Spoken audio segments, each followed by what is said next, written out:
জামাত ইসলামে আমি কোনোদিন নাম ধরে বলি নাই, এটা হলো মুনাফেকের দল।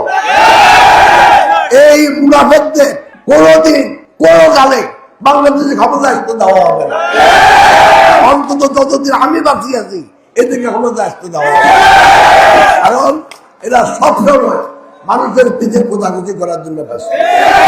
এরা এই দেশের উন্নয়ন তো করবেই না, এরা এই দেশকে সিরিয়া বা লেবানন বানিয়ে ফেলবে।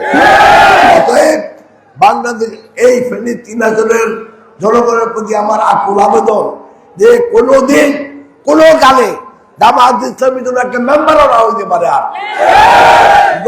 এরা জনগণের উন্নয়ন চায় না, এরা চায় মারামারি, এরা করে মুনাফিকি, এরা বলে মিথ্যা কথা, এরা সুযোগ সন্ধানী যে আমাকে যদি বাদ দিতে পারে তো নিজেরা হইয়া যাবে। এটা হলো শয়তানের সুযোগ সন্ধানের চেষ্টা। এদেরকে কোনোভাবেই আর সুযোগ দেওয়া হবে না। এই ফেনী এবং দাগনভূঞা এবং সোনাগাজীতে আল্লাহর রহমতে এদেরকে আর কোনো সুযোগ দেওয়া হবে না। যাই হোক, আপনাদের কাছে আজকে এসেছি দানের শেষের জন্য একটা ভোট চাওয়ার জন্য।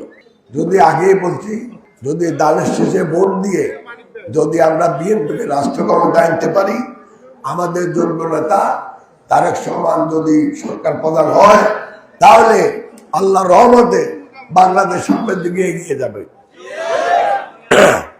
আর আমাদের ফেনী ৩ আসনে আমাদের মা বোনের ভোটার আমাদের পুরুষ ভোটার থেকে বেশি।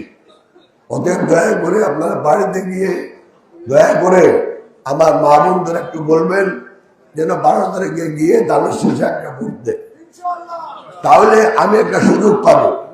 সেই সুযোগের আমি ইনশাল্লাহ সদ্ব্যবহার করব, যাতে করে আমাদের ফেনী এই ৩ আসনের আমার প্রিয় সোনাগাজী এবং দাগনভূঞার সব ধরনের উন্নয়ন আমরা করতে পারি।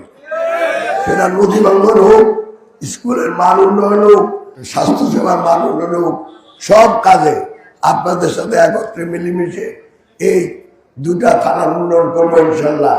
এ কথা বলে আমি শেষ করলাম। আসসালামু আলাইকুম।